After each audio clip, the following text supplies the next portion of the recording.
امام شافعی فرماتے ہیں جن گھروں میں لوگ فجر کی نماز کے وقت سوئے ہوتے ہیں ان گھروں میں رزق نہیں آتا۔ آپ فرماتے ہیں فجر کا وقت اللہ کے دینے کا وقت ہے، اس وقت اللہ بانٹتا ہے۔ حضور صلی اللہ علیہ وسلم کا فرمان ہے نا حدیث میں کہ تہجد کے وقت اللہ پہلے آسمان پہ نزول جلال فرماتا ہے جو اس کی شان کے لائق ہے تہجد کے وقت، اور وہ کہتا ہے مانگو میں تمہیں عطا کروں۔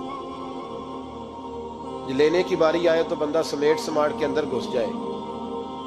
ہمارے ہاں یہ ہوتا ہے کہ عشاء کے بعد بچے بیٹھتے ہیں موبائل لے کے، تہجد کا وقت آتا ہے تو ان کی آنکھیں بند ہونی شروع ہوتی ہیں، تو لینے کے وقت تو سویا تھا، تیرا مسئلہ کیسے حل ہوگا؟ بھائی جب کوئی آدمی خیرات بانٹ رہا ہو تو جو پیالہ پیچھے کر لے اسے ملے گا؟ کہتے اس وقت آنا جب میں بانٹ رہا تھا، اب تو کدھر آ گیا ہے؟ مثال دے رہا ہوں۔ تو فجر کا وقت مانگنے کا ہے، تو ساری رات تو گزر گئی گیمیں کھیلتے، ٹی وی دیکھتے، اور جو لینے کا وقت تھا تو سو گیا، تو کیسے آئے گا تیرے پاس؟ تو اٹھے سویرے بندوں سے مانگ کے دیکھ لیا، بڑی عزتیں خراب ہوئی، فجر کا وقت اٹھ کے جھولی پھیلائیں۔ میرے رسول پاک علیہ السلام فرماتے ہیں، رب فرماتے ہیں جب بندے میرے آگے جھولی پھیلاتے ہیں مجھے شرم آتی ہے، کیسے خالی واپس کر دوں؟ سورہ طلاق 2-3 نمبر آیت کی گھر جا کے تلاوت کرے۔ رب کریم نے فرمایا وَمَن يَتَّقِ اللَّهَ يَجْعَل لَّهُ مَخْرَجًا، فرمایا جب تو اللہ سے ڈرے گا تو اللہ ہر مشکل سے نکلنے کا تجھے رستہ عطا فرما دے گا۔ اور کیا خوبصورت انداز ہے قرآن مجید کا، اور ہم نے اس کا لاکھوں بار تجربہ کیا، بیسوں اور سینکڑوں بار یہ چیز ذاتی طور پر پریکٹیکل سے گزری۔ اللہ نے فرمایا ہر مشکل سے نکلنے کا رستہ بھی دے گا، وَيَرْزُقْهُ مِنْ حَيْثُ لَا يَحْتَسِبُ، اور اللہ تجھے وہاں سے رزق دے گا کہ تو نے کبھی سوچا بھی نہیں ہوگا۔ اب سنیں، ایک دوست آئے، کہنے لگے حضرت جی بڑے پیروں کے پاس گیا ہوں، مالی مسئلہ حل نہیں ہوتا، تو میں نے کہا میں تجھے نبی پاک کی بارگاہ میں نہ لے جاؤں، پیروں کے پیر کے پاس نہ چلے جائیں۔ میں نے کہا سن تیرا مالی مسئلہ حضور حل کر دیں گے۔ مشکات میں حدیث ہے، ایک صحابی نے کہا حضور غربت ہے، فرمایا روز رات کو سورۃ واقعہ پڑھ، تیرے گھر میں فاقہ نہیں آئے گا۔ اور یار بتاؤ جب نبی پاک نے کہہ دیا نہیں آئے گا تو آئے گا، حضور نے کہہ دیا نہیں آئے گا تو آئے گا، اللہ اکبر، آ ہی نہیں سکتا تو وہ والا وظیفہ پڑھ جو مصطفیٰ کریم نے بتایا ہے، اور رب کریم کی بارگاہ میں گویا نیت ہو کہ یا اللہ میں کوئی خود تو نہیں نہ پڑھ رہا، تیرے نبی نے بتایا ہے، سورۃ واقعہ پڑھ، تیرے گھر میں فاقہ۔ حضرت عبداللہ ابن مسعود رضی اللہ تعالیٰ عنہ بیمار ہو گئے، شدید بیمار، اور بیٹیوں کے باپ تھے، بیٹیاں زیادہ تھیں۔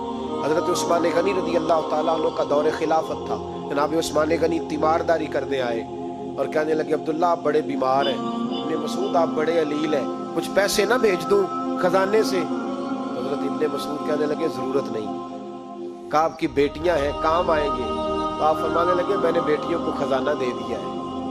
کہا کیا خزانہ دیا ہے؟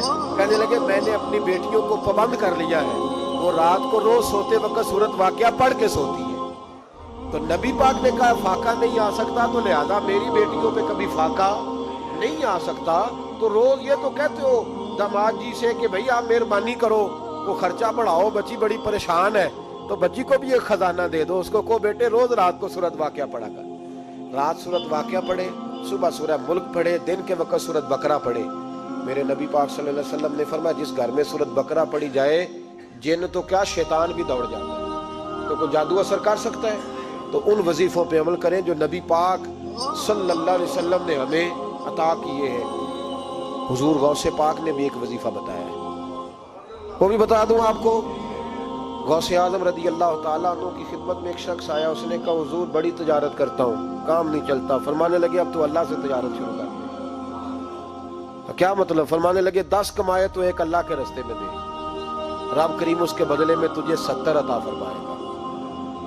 اس نے کہا حضور اس طرح کروں؟ فرمایا تو یہ کر کے دیکھ، عبد القادر جیلانی وعدہ کرتا ہے اللہ تیری مدد کرے گا۔ غلام کہتے ہیں وہ 6 مہینے کے بعد آیا، پہلے جب آیا تھا تو پیدل آیا تھا، 6 ماہ کے بعد آیا تو 6 اونٹ تھے اس کے پاس، اور آ کے حاضر ہوا تو کہنے لگا حضور زندگی پتہ نہیں کہاں گزار دی، کاروبار کا تو مزہ ہی اب آیا ہے، اب مزہ آیا ہے کاروبار کرنے کا، اب مزہ آیا ہے۔ کہا 10 میں سے 1 دیتا ہوں، پتہ نہیں کتنا مہربان ہے۔ اور یہ آیت ہے وَيَرْزُقْهُ مِنْ حَيْثُ لَا يَحْتَسِبُ، تجھے وہاں سے دے گا کہ تیرا کبھی گمان بھی نہیں گیا ہوگا۔ روحانی معاملات کو بھی ضرور شامل حال رکھیں۔ اور مال مانگے اس سے جو بے حساب دیتا ہے. دنیا داروں سے نہیں مانگے، اس سے مانگیں جو دیتا ہے تو پھر بے حساب ہی دیتا ہے. دعا کرتا ہوں اللہ ہر گھر میں برکت پیدا کر دے، ہر گھر میں فضل کر دے. آخر